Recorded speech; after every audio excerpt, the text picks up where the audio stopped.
বন্ধুরা আজকে নতুন একটা রেসিপি নিয়ে চলে এসেছি। আজকে তোমাদের সাথে রেসিপি শেয়ার করব রসুন সর্ষে পটল। রেসিপিটা খুবই দারুণ টেস্টি হয় বন্ধুরা। এটা আমার বাবার থেকে শেখা।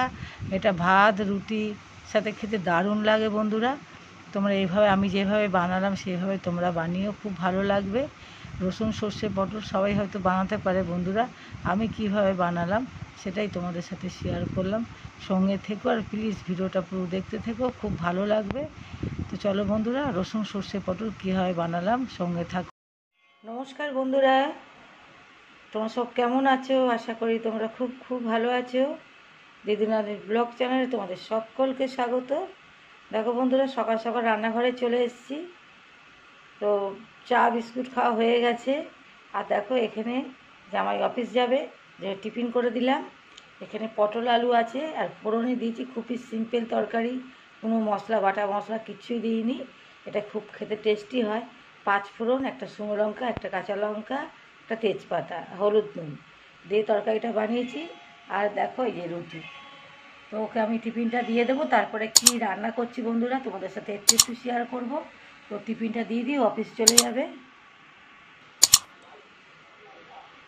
তো বন্ধুরা সকালবেলা তো টিফিন সব দিয়ে জামাই অফিস চলে গেছে।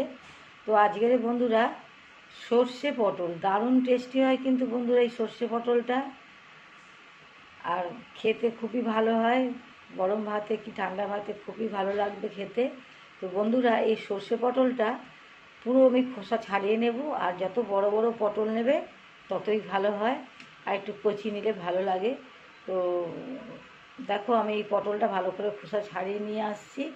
সবাই বানাতে পারে সর্ষে পটল বন্ধুরা, তো আমি কীভাবে বানাবো বন্ধুরা সঙ্গে থেকেও প্লিজ ভিডিওটা পুরো দেখো, খুব ভালো লাগবে। আর আলু দিয়ে চিংড়ি মাছের একটু ঝোল টাইপের করব, সঙ্গে থেকো আর প্লিজ ভিডিওটা পুরো দেখো বন্ধুরা। তো বন্ধুরা সর্ষে পটল করার জন্য আমি সরষের তেলই নিয়ে নিয়েছি। তোমার সাদা তেলও করতে হবে, সরষের তেলে কিন্তু ভালো হয়। তো একটু তেলটা বেশি লাগবে বন্ধুরা। আর এই রেসিপিটা আমার বাবার থেকেই শেখা, বাবাও পৃথিবীতে নেই।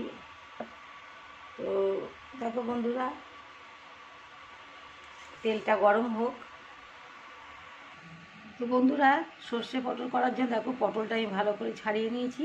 আর পটলটা এরকম গোটা গোটাই থাকবে, আর পটল বড় বড় হলে বেশি ভালো হয়।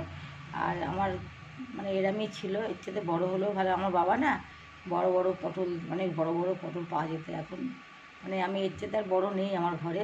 দেখার পটলটাকে না এরকম করে চিড়ে নিতে হবে। এইদিকে যদি তুমি চেরো আর তুমি এই সোজাসুজি চিড়লে কিন্তু 2 আধখানা হয়ে যাবে, তার উল্টো দিকে দেখো এদিকে চিড়ে দিয়েছি আর এটা উল্টো দিকে দিয়েছি, এদিকে চিড়ে দিলে ভালো হবে।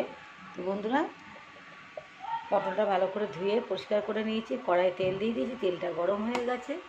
আমি এবারে পটলগুলো দিয়ে দেবো। পটলগুলো ভালো করে ভেজে নিতে হবে বন্ধুরা। আমি একটু নুন দিয়ে দেবো আর একটু হলুদ দিয়ে দেবো, দিয়ে এটাকে কিন্তু ভালো করে বন্ধুরা ভাজতে হবে। দেখো বন্ধুরা আমি একটু ঢেকে দিলাম, ভাজাটা হবে আর পটলটা সিদ্ধও হয়ে যাবে। তো বন্ধুরা দেখো সর্ষে পটল করার জন্য এখানে সর্ষে, কাঁচা লঙ্কা, কাঁচায় পাকা লঙ্কা নিয়েছি, আর একটু 5 কোয়ার মতন রসুন নিয়েছি বন্ধুরা। এই রেসিপিটা রসুন লাগবেই লাগবে, নাহলে অতটা ভালো লাগবে না। আর যদি তোমরা নিরামিষ খাও এইভাবে বানিও রসুন বাদ দিয়ে। তো বন্ধুরা এটা মানে খুবই টেস্টি হয় খেতে, আর রসুনটা অবশ্যই দেবে, আর কাঁচা লঙ্কা ছাড়া সর্ষে পটল ভালো লাগে না। তো আমি মশলাটা পেস্ট করে নিয়ে আসছি, তোমরা যেরকম ঝাল খাবে সেরকম দেবে। তো বন্ধুরা দেখো পটলটা একদম ভাজা ভালো করে হয়ে গেছে। তো আমার বড় কড়াই বলে আমি আর এই পটলটাকে তুললাম না, পটলটাকে তুলেও তোমরা করতে পারো। তো আমি পটলটাকে সাইড করে দিলাম। দেখো পটলটা একদমই ভাজতে ভাজতে একদমই সিদ্ধ হয়ে গেছে। তো আমি ফোড়নে একটা শুকনো লঙ্কা দিয়ে দিলাম, আমি খানিকটা তেল দিয়েছিলাম তোমাদের দেখালাম না, আর একটু কালো জিরে দিলাম। কালো জিরেটা লাগবেই বন্ধুরা, সর্ষে পটল করতে গেলে কালো জিরে ছাড়া একটুও ভালো লাগবে না। তো এটা ফোড়নটা আমার ভাজা হয়ে গেলে আর দেখো বন্ধুরা এই যে কাঁচা লঙ্কা সর্ষে আর রসুন পেস্ট আমি যখন করেছি না, বারবার মেশিন আমি অফ করে কিন্তু আমি করিনি, একবারই আমি চালিয়ে দিয়েছি, একবারই পেস্ট করে দিয়েছি। সিলেও বাটলো বন্ধুরা, একবারে বেশি দুবার একবার সামনে টেনে আবার বাটবে, কিন্তু সর্ষে তেতো হয়ে যাবে। আমি এতে কিন্তু নুন টুন কিছুই দিইনি বন্ধুরা, একবার চালিয়ে দিয়েছি মেশিন। আমাদের তো মানে আমাদের তো আন্দাজ থাকেই না কতক্ষণ চললে এই পেস্টটা হয়ে যাবে, সেরকম করে আন্দাজ করেই তোমরা মশলাটা পেস্ট করে নেবে। একবার চালাবে, একবার বন্ধ করলে কিন্তু সর্ষে তেতো হয়ে যাবে। তো বন্ধুরা চলো, আমার সর্ষে বাটাটা হয়ে গেছে, আমি এবারে করা ফোড়নটা আমার রেডি হয়ে গেছে। তো বন্ধুরা পেস্টটা এবার দিয়ে দেবো।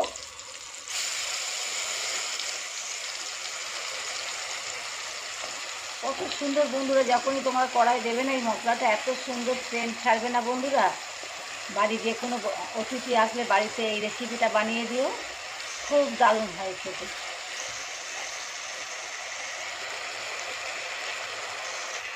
আর আমি একটু হলুদ দিয়ে দেবো। তোমরা এইভাবে বানিয়ে বন্ধুরা, বানিয়ে খেয়ে তারপরে নয় কমেন্ট করো আমাকে।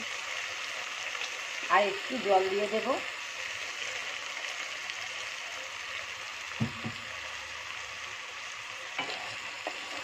আর আমার নাতনি তো ভীষণ ভালোবাসে এই সর্ষে পটলটা। তো বন্ধুরা আমি এবারে পটলটাকে টেনে নিচ্ছি। কোনো লঙ্কা গুঁড়ো টুড়ো এতে কিছুই দেবো না বন্ধুরা। তো আমি এরকম করেই রান্নাটা করি, বাবার থেকেই শেখা বন্ধুরা। এটা দারুণ টেস্টি হয়, তোমরা খেয়ে দেখো। আর বন্ধুরা হ্যাঁ, একটু চিনিও দিয়ে দিয়েছিলাম, মানে একদম মিষ্টি টিষ্টি হবে না, মানে চিনিটা দিলে ভালো লাগবে খেতে। হালকা সামান্য একটু চিনি দিয়ে দিও। তো বন্ধুরা দেখো তেল ছেড়ে এসছে। এবার আমি সামান্য ওই বাটি ধোয়া জলটাই দিয়ে দেবো। আর এটা একটু তেল বেশি লাগে বন্ধুরা, আমি এতে আর জল দেবো না। দেখো বন্ধুরা পটলটা একদমই ভাজতে ভাজতে পুরো সিদ্ধ হয়ে গেছে। তো আমার হয়ে গেছে, এবার আমি নামিয়ে নেব। গরম ভাতে খেতে দারুণ লাগে, আর এটা বন্ধুরা রুটি দিয়েও খেতে খুব ভালো লাগে। তো আমি এটা নামিয়ে নেব। বন্ধুরা দেখো আমার চিংড়ি মাছ আলু পেঁয়াজ দিয়ে ঝোলটা একদম হয়ে গেছে, দারুণ টেস্টি হয় বন্ধুরা। আমি কড়াই তেল দিয়ে, তেলটা গরম হয়ে যাওয়ার পর পেঁয়াজ আলু দিয়ে, পেঁয়াজ আলুটা ভাজা ভাজা হয়ে গেছে, তাতে একটা তেজপাতা দিয়ে দিয়েছি। আর এখানে মশলার মধ্যে দিয়েছি জিরে, আদা, শুকনো লঙ্কা পেস্ট, হলুদ, নুন আর কাঁচা লঙ্কা দিয়ে আমি রান্নাটা করেছি। দেখো চিংড়ি মাছের ঝোল দারুণ টেস্টি হয় খেতে, আর খুব সুন্দর একটা সেন্ট ছাড়ছে। তো আমার রান্নাটা হয়ে গেছে বন্ধুরা। আমি ভিডিওটা আমি এখানেই শেষ করলাম বন্ধুরা। পরবর্তী ভিডিওতে দেখা হবে, ততক্ষণ ভালো থেকো, সুস্থ থেকো, টাটা বাই। দেখো